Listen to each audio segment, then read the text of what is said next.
Udah ya. Ya, oke. Ini adalah semantik ya Bapak Ibu ya.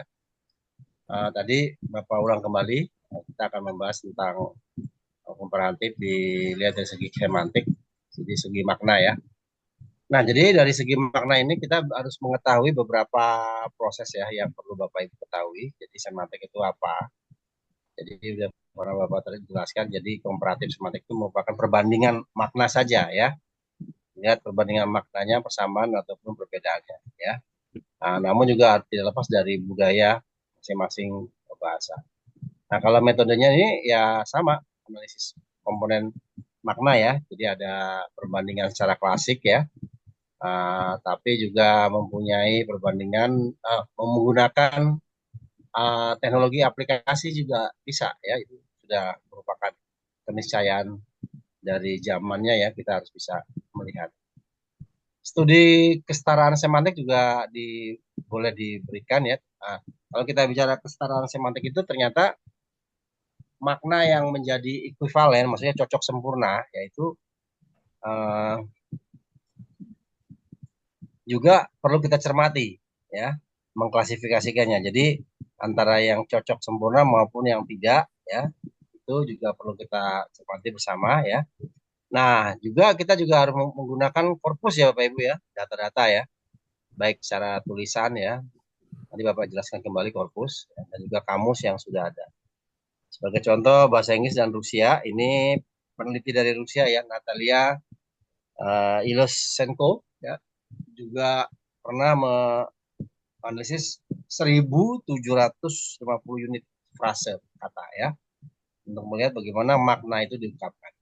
Nah, temuan-temuannya itu bisa uh, kita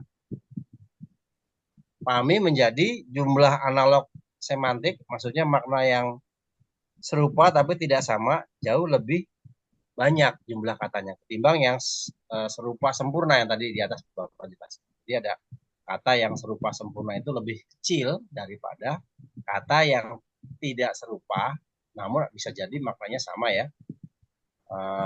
Serupa tapi tidak sempurna, artinya serupa akhirannya saja atau awalnya saja atau ucapan di tengah, yaitu lebih banyak ketimbang yang serupa sempurna. Nah, implikasinya kita juga harus tahu tentang bagaimana mengembangkan lebih lanjut lagi. Nah, tantangan ini ada 4, jadi perbedaan struktur kata, SDM, budaya, dan juga ambiguitas penerjemah. Artinya begini, ada beberapa kendala ya ketika kita menerjemahkan satu kata, karena kata tersebut hanya dipakai pada saat seumpama ada kegiatan tradisi budaya, gitu kan? Nah, kalau kita terjemahkan secara kata per kata ya sulit ya, karena memang perlu kita lihat konteksnya, kita tonton dulu tradisinya dan seterusnya. Itu juga menjadi tantangan yang perlu disikapi. Nah, ini teknologi pendukung analisis semantik ya. Ini juga sama. Ini apa namanya? Jenis-jenis ya.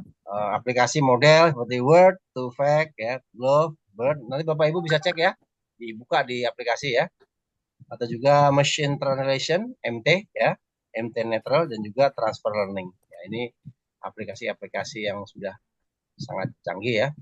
Nah, kalau studi multibahasa terkini ya penggunaan BERT atau BERT itu lebih lebih apa ya, lebih meningkat ya, lebih banyak digunakan masyarakat mungkin karena lebih uh, aplikasinya lebih sederhana atau lengkap ya. Kalau MT itu 75% dan sisanya yaitu sentimen global 10% ini penggunaan perbandingan klasik aja.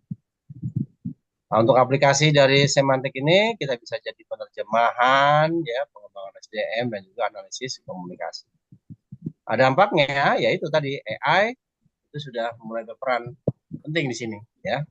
Jadi AI ini menjadi alat yang sangat ampuh ya dalam penggunaan linguistik komparatif. Terus juga komunikasi global dan juga sistem anotasi lintas budaya. Nah, kesimpulannya ada dua. Yang pertama, semantik komparatif itu merupakan disiplin penting yang membuka jendela dalam memahami makna, dan juga yang kedua, studi ini juga bisa meningkatkan atau mengembangkan kemajuan penerjemahan linguistik di masa yang akan datang. Mungkin itu saja yang bisa Bapak sampaikan. Mungkin ada yang ditanyakan, silakan.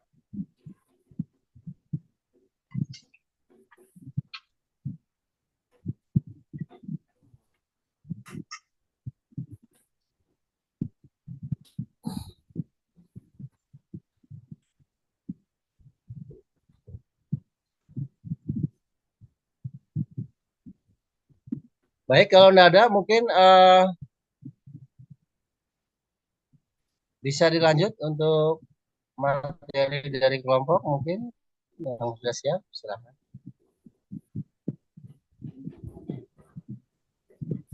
Kalau ada yang belum siap,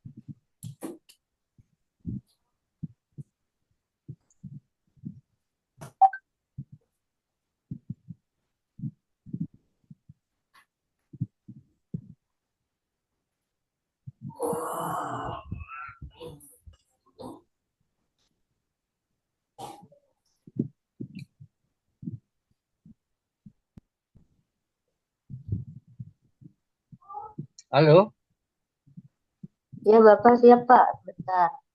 ya silakan Bu ya. Novin, sudah siap share screen?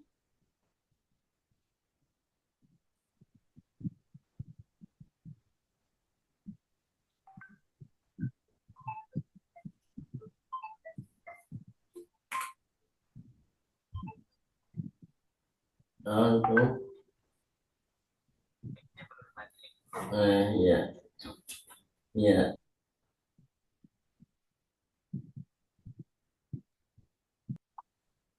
Ayo, Bu Najwa, mungkin bisa dimulai. Iya baik, terima kasih untuk kesempatannya. Izin ya langsung mulai. Bismillahirrahmanirrahim. Assalamualaikum warahmatullahi wabarakatuh. Waalaikumsalam warahmatullahi wabarakatuh. Selamat siang dan salam sejahtera bagi kita semua. Yang terhormat Bapak Sigit Widiarto MPD selaku dosen pengampu mata kuliah linguistik komparatif, serta teman-teman XC yang saya banggakan. Puji syukur marilah kita panjatkan kehadirat Allah Subhanahu wa Ta'ala, karena atas rahmat dan karunia-Nya kita dapat berkumpul pada perkuliahan daring hari ini dalam keadaan sehat tanpa kekurangan suatu apapun. Sebelum memulai presentasi pada siang hari ini, izinkan saya membuka dengan sebuah pantun ya. Pergi ke pasar membeli roti, Cakep. pulangnya mampu membeli duku. Cakep. Walau siang bikin ngantuk di hati. Yuk semangat simak presentasi seru ini dulu. Semangat. Perkenalkan, saya Najwa Fitrati Laila Sodik sebagai moderator yang akan memandu jalannya presentasi pada kesempatan kali ini. Adapun materi yang akan dipresentasikan hari ini adalah mengenai metode dan teknik perbandingan dalam linguistik komparatif. Materi ini akan membahas bagaimana metode dan teknik perbandingan digunakan dalam linguistik komparatif untuk menganalisis hubungan kekerabatan antar bahasa, menemukan persamaan dan perbedaan unsur bahasa, serta merekonstruksi bahasa proto. Baiklah, untuk mempersingkat waktu, langsung saja kita ke penyampaian materi. Materi yang pertama yang akan disampaikan oleh Pak Rian. Kepada Pak Rian, saya persilahkan. Baik, terima kasih. Apakah suara saya terdengar? Tes. Sudah jelas. Aman, Pak. Aman. Jelas. jelas. Kan kami untuk mempresentasikan hasil diskusi kelompok kecil kami, yang saya akan sedikit mengulas tentang definisi dan tujuan linguistik komparatif. Definisinya adalah linguistik komparatif, yaitu cabang linguistik yang menelaah persamaan dan perbedaan antar bahasa untuk menghubungkan kekerabatan perubahan bahasa dari waktu ke waktu. Metode komparatif sebagai alat utama dalam linguistik historis untuk melihat satu bahasa serta memahami mekanisme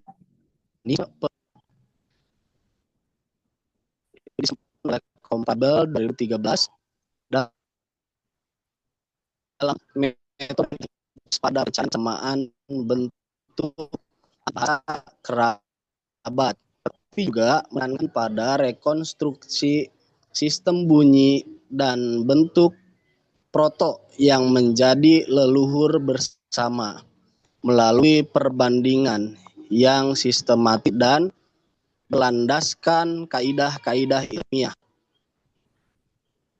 Peneliti mengidentifikasi pola perubahan yang terjadi secara teratur. Linguistik adalah kajian yang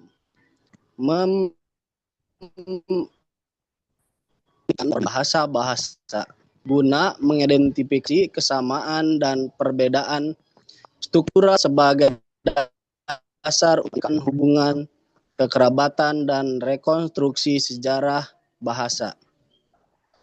Dengan demikian, komparatif tidak sekadar menghadirkan gabungan kekerabatan bahasa, melainkan juga memberikan landasan yang kuat untuk memahami dinamika evolusi bahasa secara lebih mendalam dan terstruktur. Melalui studi banding, penelitian melihat bagaimana bahasa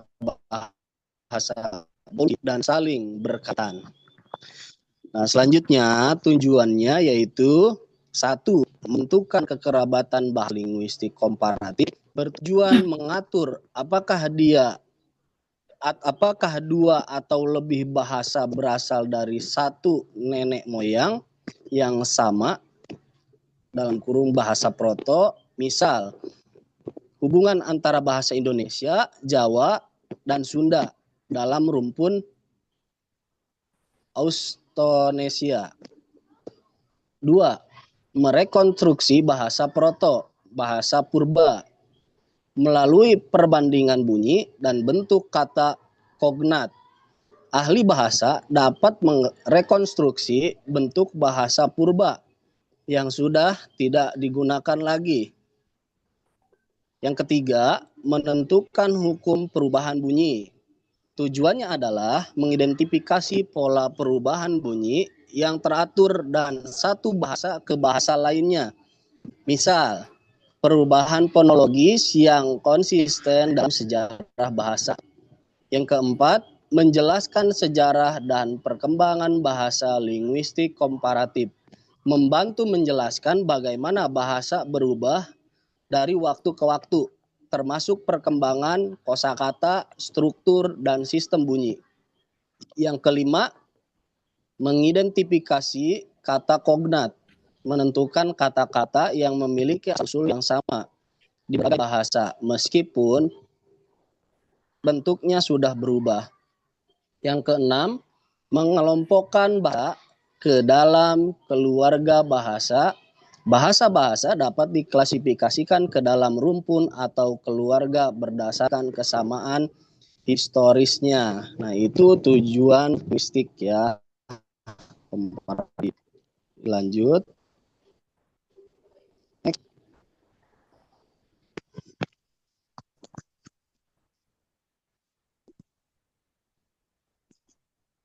Baik, selanjutnya. Terima kasih Pak Ria untuk penyampaian materinya. Selanjutnya yang akan disampaikan oleh masih Bu Arum. Kepada Bu Arum Enggak, Bu. Oh, masih. Masih. Maaf. Di sini ada tabel ya, kajian metode komparatif ya. Oke, Yang udah. pertama metode Oke, lanjut metode Perian. ya. Yang pertama metode komparatif klasik, ada rekonstruksi bahasa proto, ada lagi komparasi, ada lagi komparasi struktural, tipologis, metode berbasis korpus. Nah, kajian pertama metode komparatif klasik. Metode ini digunakan untuk mencari kekerabatan bahasa dengan membandingkan kata-kata yang memiliki asal kognat. Ya, contohnya misalnya dari bahasa Latin P ke F ya. Misalnya contohnya dari Latinnya pater, bahasa Inggrisnya father ya, pakai F.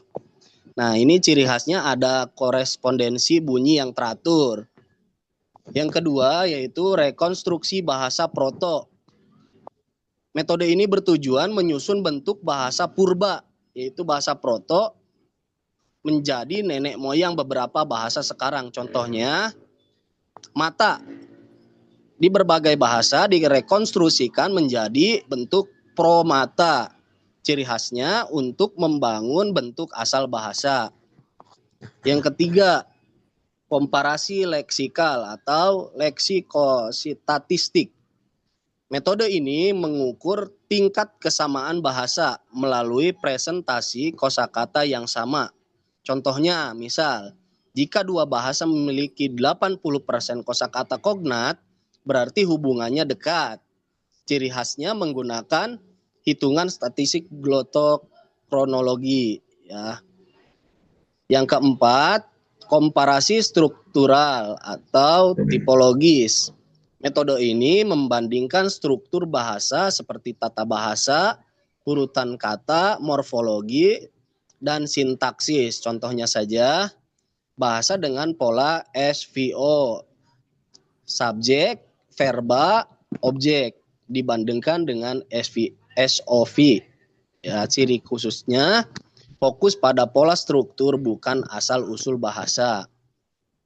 Selanjutnya yang kelima, metode berbasis korpus. Metode modern yang menganalisis bahasa melalui data teks digital atau korpus menggunakan perangkat lunak. Contohnya analisis frekuensi kata, pola penggunaannya. Ciri khasnya biasanya memakai software atau komputer. Nah, itu saja penjelasan dari saya. Mungkin nanti ketika ada yang salah bisa diluruskan oleh Bapak dosen. Selanjutnya, materi selanjutnya akan dilanjutkan oleh teman saya, yaitu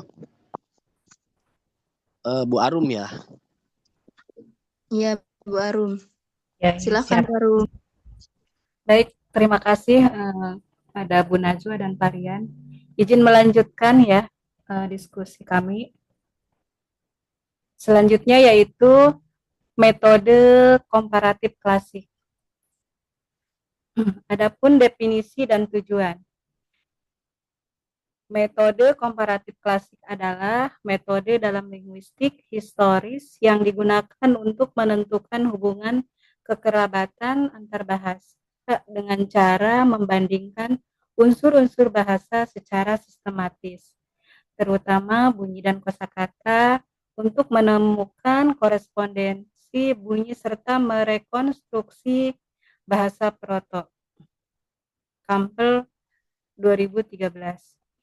Ciri-cirinya yaitu yang pertama membandingkan lebih dari satu bahasa, yang kedua menggunakan data kosakata dasar, kognat, yang ketiga mengandalkan korespondensi bunyi yang sistematis, yang keempat perubahan bunyi bersifat teratur, bukan kebetulan. Dan yang terakhir menghasilkan bentuk proto ditandai. Hock dan Joseph 1996, Kerap 1991. Selanjutnya langkah-langkah.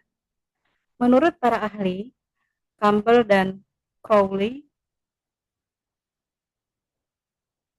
yaitu mengumpulkan data bahasa, ambil kata dasar dari beberapa bahasa yang diduga terkerabat, Selanjutnya menentukan kognat, pilih kata yang mirip bentuk dan maknanya. Selanjutnya menentukan korespondensi bunyi, cari pola perubahan bunyi yang tetap. Selanjutnya yaitu merekonstruksi bentuk proto. Tentukan bentuk paling mungkin sebagai asal. Dan yang terakhir, menyusun kaidah perubahan bunyi. Buat aturan perubahan dari proto ke bahasa turunan. Campbell 2013, Crowley 1997. Nah, sini ada contoh analisis komparatif rekonstruksi proto. Yang pertama, pengumpulan data. Pengumpulan data ada makna batu, bahasa Indonesia batu, bahasa Jawanya watu, dan bahasa Sundanya itu batu. Dan yang kedua makna baru, bahasa Indonesia baru, yang bahasa Jawanya anyar, dan bahasa Sundanya itu baru. Dan yang ketiga makna dari kata bulan, bahasa Indonesianya bulan, bahasa Jawanya bulan, dan bahasa Sundanya bulan. Dan yang kedua, menentukan kognat. Pilih kata yang jelas berasal dari asal yang sama. Batu, watu, batu. Benar. Bulan, bulan, bulan. Benar. Baru, anyar, baru. Itu tidak konsisten atau dieliminasi. Fokus hanya pada data kognat. Batu, watu, batu. Bulan, wulan, bulan. Dan yang ketiga ada rekonstruksi bunyi. Menentukan korespondensi bunyi dari data di atas. Batu, watu, batu. Itu B, W, B. Bulan, wulan, bulan. B, W, B. Pola yang muncul B, Indonesia dan Sunda, W adalah Jawa. Ini disebut korespondensi bunyi sistematis. Dan yang keempat, rekonstruksi proto. Gunakan prinsip bunyi yang paling luas muncul di dua bahasa atau yang paling alami. Karena B muncul di Indonesia dan Sunda, maka batu, bulan. Yang terakhir, yang kelima, yaitu menentukan kaidah perubahan bunyi. Dari proto ke bahasa turunan, proto B tetap B Indonesia Sunda, proto B ke W Jawa. Kaidah B ke W dalam bahasa Jawa. Oke, selanjutnya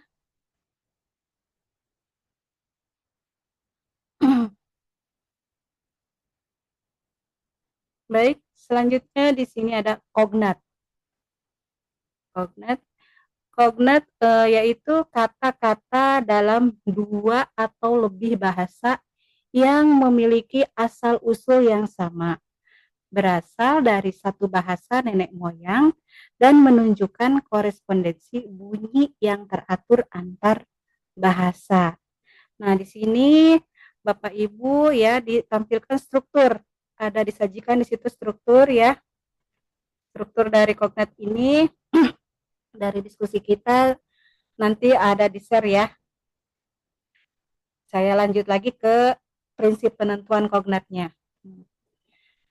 Ada prinsip penentuan kognat. Yang pertama, prinsip kesamaan makna.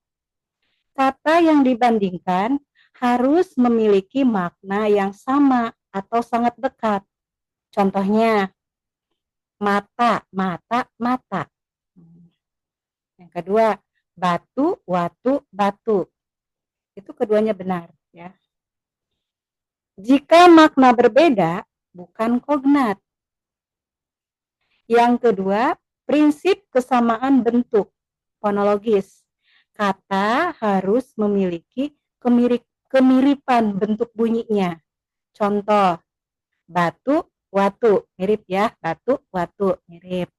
Air, banyu, nah, sangat jauh, tidak mirip bunyinya. Dan yang ketiga, ada prinsip korespondensi bunyi teratur. Perubahan bunyi harus berpola dan berulang, bukan satu kasus saja. Contohnya, batu, watu, bulan, bulan. Polanya B, W. Yang keempat, prinsip bukan kebetulan. Kemiripan harus dibuktikan dengan banyak data, pola konsisten, satu kata mirip saja tidak cukup. Yang kelima, prinsip bukan kata pinjaman. Kata serapan tidak dianggap kognat karena bukan dari nenek moyang yang sama. Contoh, televisi, komputer. Dan yang terakhir ada prinsip distribusi luas. Kognat biasanya muncul di banyak kata dan banyak posisi. Baik, mungkin itu yang dapat saya paparkan ya. Selanjutnya oleh Bu Eha Solihat. Mangga Bu Eha. Ya, terima kasih Bu Arum atas waktunya. Masih semangat ya Bapak Ibu semua? Baik, untuk kali ini saya akan membahas mengenai rekonstruksi protobahasa serta komparasi leksikal. Akan tetapi sebelum membahas ke sana, saya ingin rekan-rekan tuh membayangkan dulu 10 tahun lalu lah, atau mungkin ketika kita kecil, ya, ada nggak sih bahasa itu sama nggak sih? Apa ada bahasa yang baru atau ada bahasa yang berkurang gitu ya? Kalau kita mundur ke 100 tahun yang lalu, 500 tahun yang lalu, bahkan ya 1000 tahun yang lalu, mungkin kita juga bertanya-tanya ya, sebelum bahasa Indonesia nih terbentuk sekarang, bahasa apa ya yang digunakan oleh nenek moyang kita? Kata-kata apa aja sih yang dari dulu sampai sekarang tuh masih dipakai gitu? Terus kata-kata apa sih yang berubah? Kata-kata apa sih yang nggak berubah? Nah, dalam linguistik komparatif ini, kita akan mengenal konsep yang namanya bahasa proto, yaitu bahasa purba yang menjadi asal-usul dari berbagai bahasa yang ada sekarang. Bahasa kita, bahasa Indonesia seperti yang kita ketahui ya, mengalami nggak muncul tiba-tiba, melainkan hasil perkembangan panjang dari sebuah sistem bahasa yang lebih tua dan lebih luas. Tadi sudah disampaikan oleh Ibu Arum, ada peta rumpun bahasa.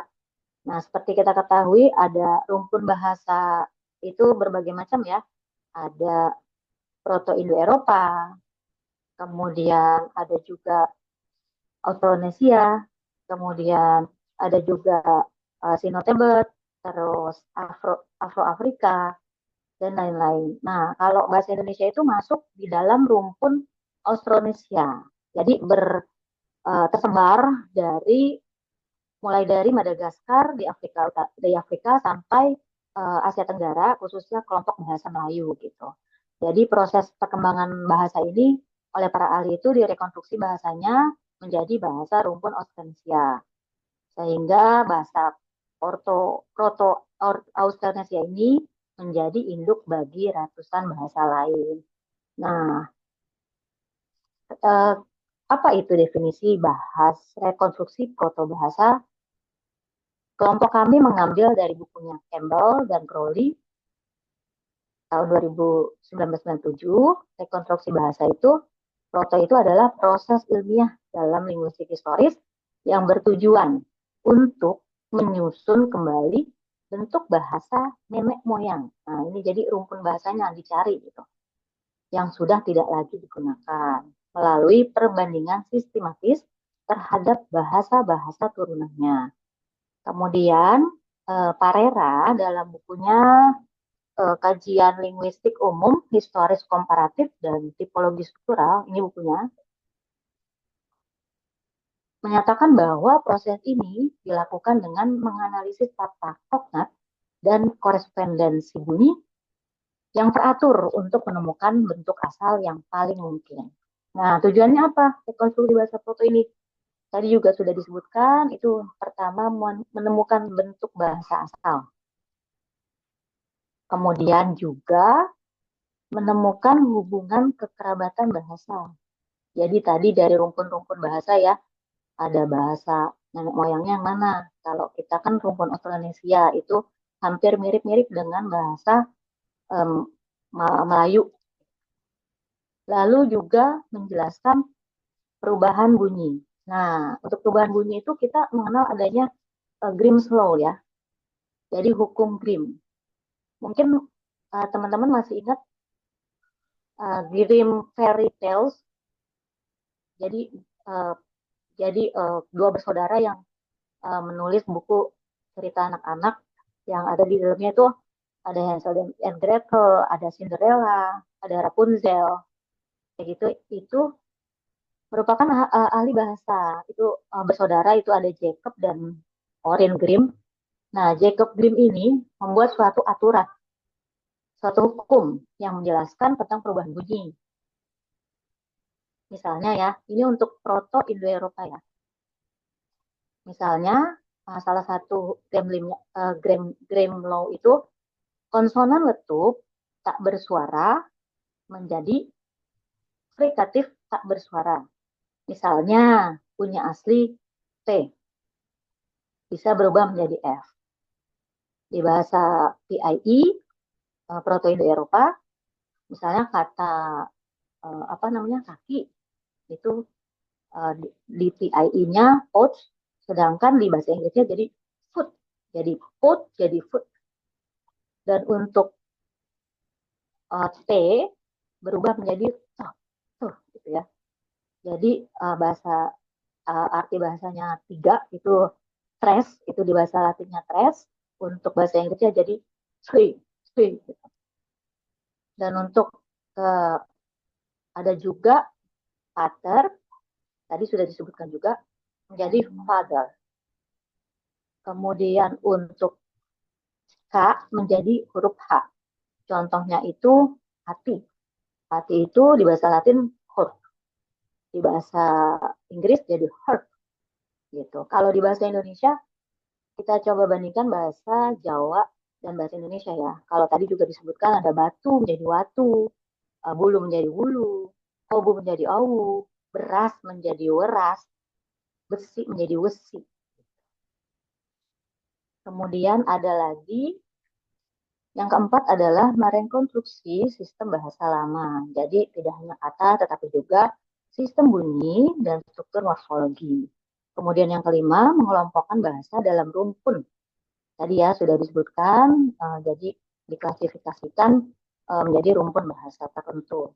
Kemudian lagi memberikan dasar ilmiah dan studi sejarah bahasa rekonstruksi menjadi landasan untuk kajian linguistik. Jadi dari hasil rekonstruksi bahasa ini bisa menjadi sebuah kajian ilmiah. Nah, ini kaidah rekonstruksi protobahasanya. Jadi ada korespondensi bunyi yang teratur, bunyi terbanyak atau mayoritas itu yang muncul itu adalah jadi bahasa asalnya. Terus ada bunyi kuat dan lemah. Nah, bunyi kuat dan lemah itu ada juga di Grimm's Law itu dibahas, bisa dilihat di kata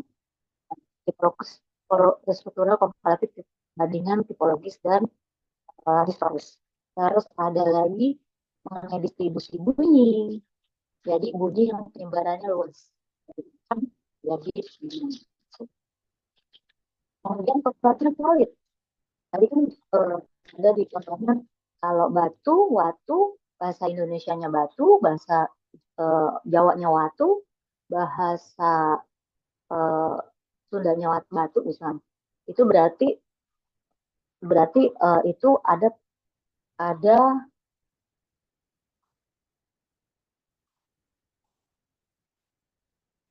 konatnya valid. Berbeda dengan api, geni, dan senu. Jadi tidak ada kemiripan pala dan bunyi. Kemudian ada konsistensi sistem. Ada rekonstruksi harus sesuai dengan semua data. Dan ini ada link bahasa proto pembandingan bahasa Austronesia dengan bahasa, oh ya udah. Sekarang lanjut lagi ke komparasi leksikal. Tadinya Bu Novi bisa lihat YouTube-nya. Tadinya mau ngeliatin gimana pengucapan bahasa Austronesia, bentuk protonya menjadi bahasa Indonesia. Atau nanti mungkin saya share link aja ya. Kemudian untuk Koknat. Untuk Koknat,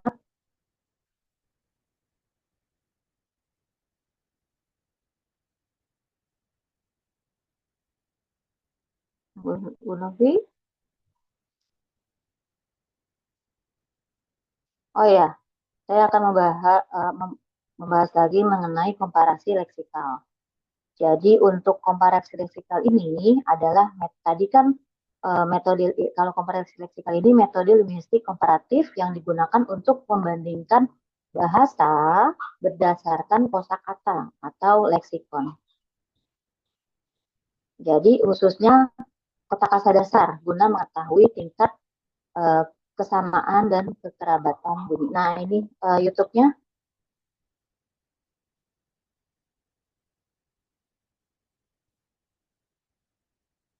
Suaranya nggak terdengar ya. Udah nggak apa-apa Bu Novi, nanti kirim linknya aja. Kita lanjut aja presentasinya. Karena waktu juga ya.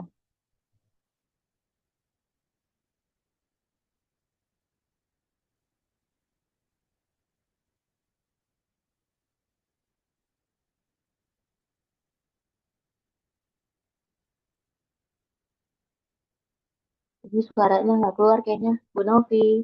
Nggak apa-apa, nanti aja. In Taiwan, from which early Austronesian speakers migrated. The language gave rise to many daughter languages as the Austronesian peoples expanded, leading to the development of various branches, such as Malayo-Polynesian, Formosan, and others. Proto-Austronesian is reconstructed based on shared vocabulary, phonological and grammatical features found across Austronesian languages today. Understanding Proto-Austronesian provides insights into the migration patterns and cultural exchanges of ancient Austronesian societies. Indonesian, the official and national language of Indonesia, is a standardized variety of Malay and has long served as a lingua franca in the multilingual Indonesian archipelago.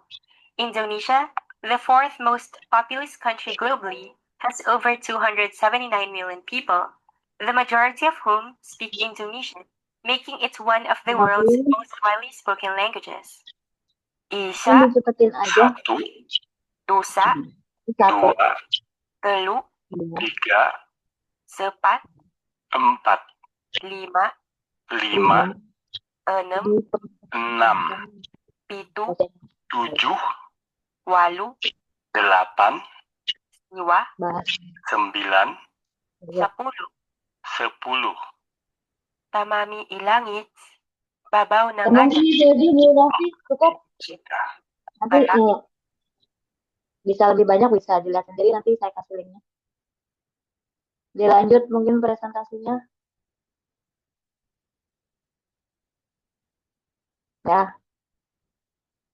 Lanjut ya sambil menyiapkan. Jadi tadi masuk ke komparasi leksikal. Nah, komparasi leksikal itu tadi kan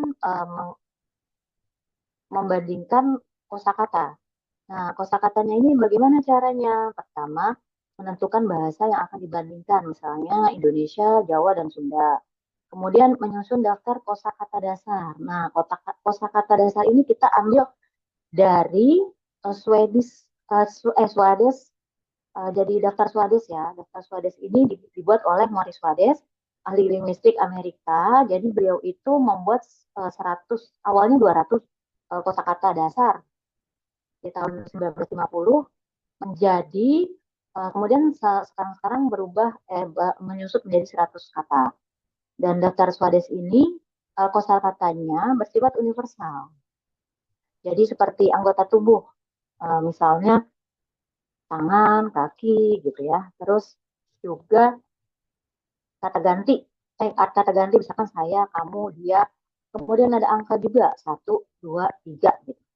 Kemudian ada juga kata kerja dasar, misalnya makan, tidur, pergi gitu. Kemudian ada juga kata sifat dasar, misalnya besar, kecil, panjang. Jadi Morris Swades ini membuat daftar kata-kata yang bisa digunakan untuk perbandingan kosakata, jadi komparasi leksikal. Misalnya ya, kata yang tadi, misalnya mata, eh, tadi tangan, kaki. Kalau misalnya perlu daftar Swades bisa nanti di-share. Kemudian menyusun tabel perbandingan. Ya, tadi kita lihat perbandingan maknanya ada batu, bahasa Indonesianya batu, bahasa Jawanya watu, dan bahasa Sundanya batu. Sambil membahas koknat ya, kalau koknat itu kan kita lihat dari maknanya batu, Indonesia batu, Jawa watu, dan batu itu mempunyai pola tetap. Jadi pola hipotesis B jadi batu. Dan air, kalau air, koknat tidak termasuk koknat karena air bahasa Indonesia-nya, bahasa Jawanya banyak, dan bahasa Sundanya sedikit. Dan itu tidak memiliki struktur yang sama atau fonologis tadi ya. Kemudian untuk mata itu kan sudah jelas sekali itu adalah koknat karena sama semua. Kemudian cara ngitung koknat nih. Jadi dari 100 bahasa tadi kan ya yang dibandingkan, misalkan bahasa Indonesia dicari 100 kata dari daftar Swades, itu menentukan itu koknat atau enggak, itu ada rumusnya. Jadi rumusnya itu hitung jumlah kata koknat itu berapa, terus per seluruh kata koknat yang dicari, misalkan 80 koknat dari 100 kata. Jadi 80% koknatnya. Kalau 80% itu sangat dekat ke kekerabatannya. Gitu. Kalau 50 sampai 80% itu cukup dekat. Kalau kurang dari 50% jauh. Jadi dari kata-kata dekat Swades itu kita bandingkan mana yang tepat, mana yang bukan. Nanti dipersenkan itu kesimpulannya akan kalau 80 ke atas berarti itu bahasanya memiliki sangat dekat gitu, memiliki hubungan kebahasaan yang dekat. Kemudian ada lagi glotokronologi. Sama, ini untuk menghitung persentase juga. Cuman ini adalah itu berapa lama bahasa itu tersebar. Maksudnya berapa lama misalkan dari bahasa Sunda ke bahasa Latin, atau bukan bahasa Latin, bahasa Jawa kuno. Itu berapa lama kisah bahasanya gitu. Itu pakai glotokronologi. Kalau ini dia bahas di kajian historis ya, komparatif historis. Jadi misalnya di sini ada koknatnya 60%, 64%, tingkat retensinya 0,86, rumus koknatnya, rumus grafokronologinya itu log koknat per 2 kali log retensi, dapat hasilnya itu 2000 tahun. Jadi satu bahasa itu berbeda waktunya selama 2000 tahun. Nah, mungkin itu saja paparan dari saya. Selanjutnya dilanjutkan oleh Bu Novi ya. Bu Novi silakan. Baik, terima kasih Bu Eha atas Bu Novi, kesampaiannya. waktunya hanya 3 menit lagi ya. 3 menit lagi ya Pak. Baik Pak, kita Ya. langsung ke kesimpulan aja gitu ya Pak. Saya presentasi terakhir. Sebelum Bu Murheni, saya dulu ya Pak sebentar. Ya di sini saya akan mengulas sedikit. Yang pertama yaitu tahapan analisis komparasi struktural. Yang tahap-tahapnya yang pertama yaitu menentukan bahasa. Misalnya kita mau membandingkan antara bahasa Indonesia dan Jepang. Itu contoh sintaksisnya. Lalu contoh fonologi misalnya di bahasa Indonesia dan Sunda. Contoh morfologinya bahasa Indonesia dan Jawa. Contoh kalimatnya di bahasa Indonesia dan Jepang. Saya makan nasi. Bahasa Jepangnya watashi wa gohan o taberu. Sedangkan di contoh fonologi yaitu bahasa padi bahasa Sundanya pari. Sedangkan di contoh morfologi, bahasa Indonesianya berlari, sedangkan di morfologi melaku. Lalu selanjutnya mendeskripsikan struktur masing-masing bahasa, yaitu contohnya di bahasa Indonesia itu susunan kalimatnya SVO atau subjek, predikat, objek. Sedangkan di Jepang itu terbalik, subjek, objek, lalu predikat. Selanjutnya di contoh fonologi, bunyi di bahasa Indonesia memakai D, sedangkan di bahasa Sunda memakai R. Contohnya padi dan pari tadi. Lalu di contoh morfologi, di bahasa Indonesia prefiksnya memakai ber, sedangkan di bahasa Jawa tidak memakai prefiks. Selanjutnya membandingkan struktur. Dari kedua contoh kalimat kata tadi itu memiliki atau sama-sama mempunyai S atau beda urutan. Dari sini kita bisa menarik kesimpulan bahwa dari kedua kata tersebut memiliki perbedaan bahasa menurut contoh sintaksis, fonologi, dan morfologi. Selanjutnya di sini penggunaan korpus. Korpus tadi sudah dipaparkan oleh teman saya. Nah, di sini ada beberapa web yang bisa kita buka mungkin nanti di lain waktu dan bisa kita ambil contohnya dan dianalisis data dari bahasa dari internet tersebut. Dan di sini nih ada kelebihan dan kekurangan penggunaan korpus. Ya, korpus sendiri yaitu komparasi berbasis yang bisa membandingkan bahasa menggunakan data teks nyata dalam bentuk korpus digital. Tujuannya adalah menganalisis pola penggunaan bahasa secara empiris dengan bantuan perangkat lunak linguistik. Pendekatan ini juga memanfaatkan teknologi komputasi untuk meningkatkan akurasi dan efisiensi analisis bahasa. Jadi aplikasi korpus ini tujuannya untuk menganalisis pola penggunaan bahasa. Baik, selanjutnya untuk menyingkat waktu langsung ke kesimpulan yang akan dipaparkan oleh rekan saya, Ibu Murheni. Silahkan Ibu.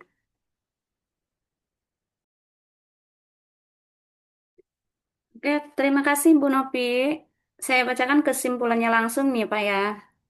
Kesimpulannya secara umum, linguistik komparatif memberi kontribusi penting untuk menjelaskan kekerabatan bahasa melalui metode komparatif klasik.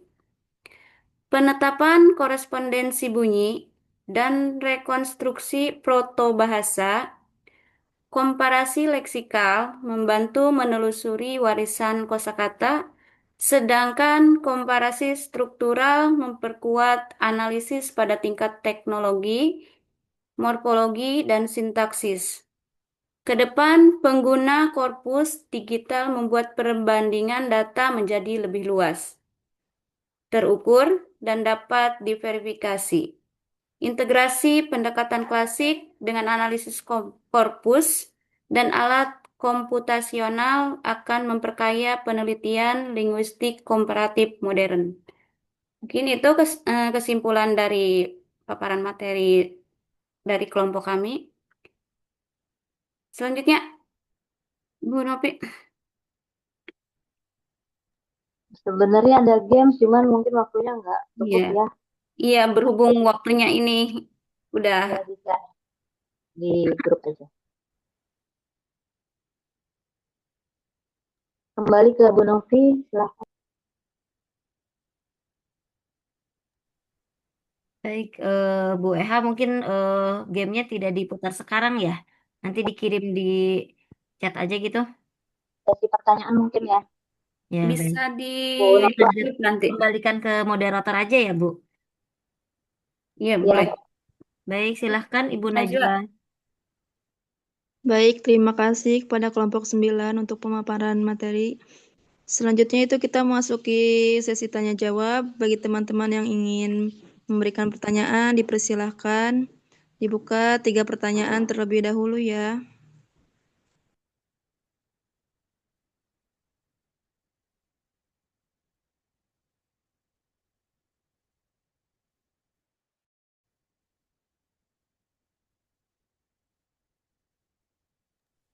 Silahkan yang ingin bertanya. Itu ada Silakan. Bu Fika, Bu Najwa. Siapa Bu Fika ya? Oh, silahkan Bu Fika. Baik, terima kasih atas kesempatannya. Saya Vika Fajrina Utami dari kelompok 1, izin bertanya. Menurut kelompok kalian, kenapa sih teknik sintaksis dianggap kurang dominan dibanding teknik fonologis dalam kajian linguistik komparatif? Itu saja. Terima kasih. Oke, terima kasih Bu Fika. Silahkan selanjutnya.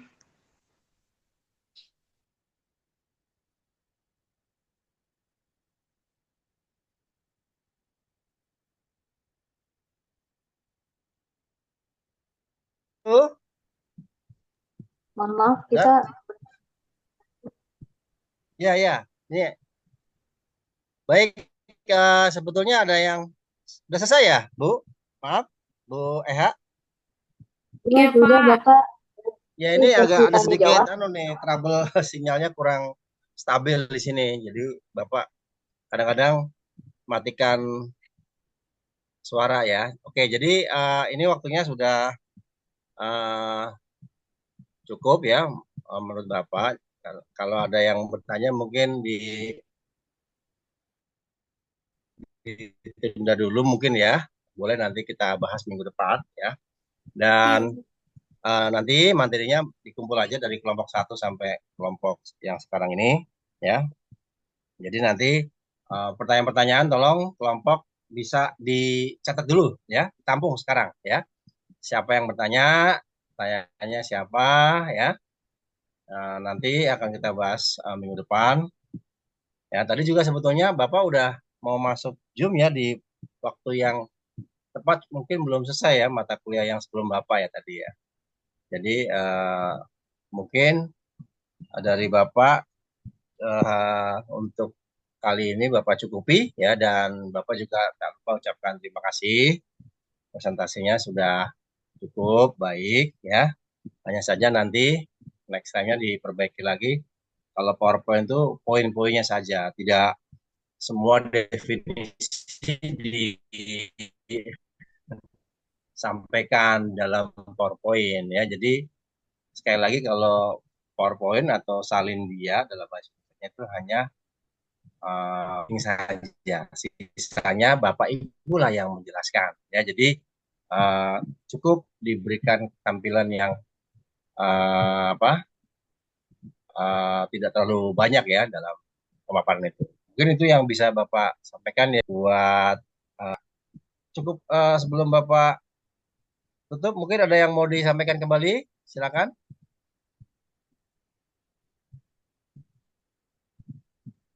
Oke ya, cukup ya. Terima kasih atas perhatiannya. Sampai ketemu minggu depan. Selamat berakhir pekan. Assalamualaikum warahmatullahi wabarakatuh. Selamat siang. Waalaikumsalam warahmatullahi wabarakatuh. Terima kasih, Bapak. Terima kasih, Terima kasih, Pak. Ya. Baik, saya selaku moderator mohon maaf apabila terdapat kekurangan dalam memandu jalannya presentasi. Terima kasih semuanya. Wassalamualaikum warahmatullahi wabarakatuh. Waalaikumsalam.